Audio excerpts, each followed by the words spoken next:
Hi hello ನಮಸ್ಕಾರ ಎಲ್ರಿಗೂ. ಇವತ್ತಿನ ವಿಡಿಯೋ ಪಡವಲಕಾಯಿ ಪಲ್ಯ ಮಾಡೋದು ನೋಡೋಣ ಬನ್ನಿ.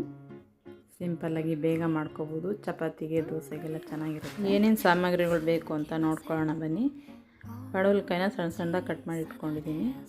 ಒಗ್ಗರಣೆಗೆ ಕಡಲೆಬೇಳೆ, ಉದ್ದಿನಬೇಳೆ, ಜೀರಿಗೆ, ಸಾಸಿವೆ, ಆಮೇಲೆ ಶುಂಠಿ ಬೆಳ್ಳುಳ್ಳಿನ ಸಣ್ಣ ಸಣ್ಣದಾಗಿ ಕಟ್ ಮಾಡ್ಕೋಬೇಕು.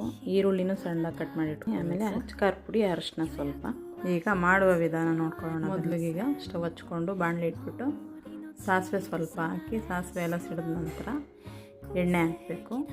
ಆಮೇಲೆ ಜೀರಿಗೆ ಸ್ವಲ್ಪ ಹಾಕಿ, ಕಡಲೆಬೇಳೆ, ಉದ್ದಿನಬೇಳೆ ಫ್ರೈ ಆಯ್ತಾ ಇದ್ದಂಗೆ ಶುಂಠಿ ಬೆಳ್ಳುಳ್ಳಿ ಹಾಕ್ಕೊಳ್ಳೋಣ. ಮೊದಲಿಗೆ ಶುಂಠಿ ಬೆಳ್ಳುಳ್ಳಿ ಫ್ರೈ ಆಯ್ತಾ ಇದ್ದಂಗೆ ಈರುಳ್ಳಿ ಹಾಕ್ಕೋಬೇಕು. ಈರುಳ್ಳಿನೂ ಕರಿಬೇವು ಅದೆಲ್ಲ ಒಂದು ಅರ್ಧ ಫ್ರೈ ಆಯ್ತಾ ಇದ್ದ ಹಾಗೆಯೇ ಪಡವಲಕಾಯಿ ಹಾಕ್ಕೊಂಡು ಎಣ್ಣೆಲಿ ಸ್ವಲ್ಪ ಹೊತ್ತು ಹುರಿಬೇಕು. ಆಮೇಲೆ ಜಾರಿಗೆ ಸ್ವಲ್ಪ ತೆಂಗಿನಕಾಯಿನೂ ಒಣಮೆಣ್ಸಿನ್ಕಾಯಿ ಪುಡಿ ಹಾಕಿ ರುಬ್ಕೋಬೇಕು. ಈ ಥರ ತರಿ ರುಬ್ಬಿದ್ರೂ ಸಾಕು, ಇಲ್ಲ ನೈಸ್ ರುಬ್ಬಿದ್ರೂ ಚೆನ್ನಾಗಿರುತ್ತೆ. ಆ ಒಗ್ಗರಣೆಗೆ ಇವಾಗ ರುಬ್ಬಿರೋದನ್ನ ಹಾಕ್ಬಿಟ್ಟು ರುಬ್ಬಿರೋ ಜಾರಿಗೆ ಸ್ವಲ್ಪ ನೀರು ಹಾಕ್ಕೊಳ್ಳೋಣ. ನೀರು ಜಾಸ್ತಿ ಹಾಕೋದು ಬೇಡ, ಪಡವಲಕಾಯಿ ನೀರು ಬಿಡುತ್ತೆ. ಹಾಗಾಗಿ ಸ್ವಲ್ಪ ಹಾಕ್ಕೊಂಡ್ರೆ ಸಾಕು.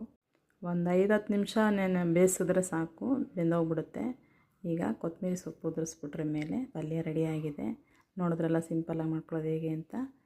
ಹೇಗಿತ್ತು ಅಂತ ಕಮೆಂಟ್ ಮಾಡಿ. ನೆಕ್ಸ್ಟ್ ವಿಡಿಯೋದಲ್ಲಿ ಸಿಗ್ತೀನಿ. ಬಾಯ್.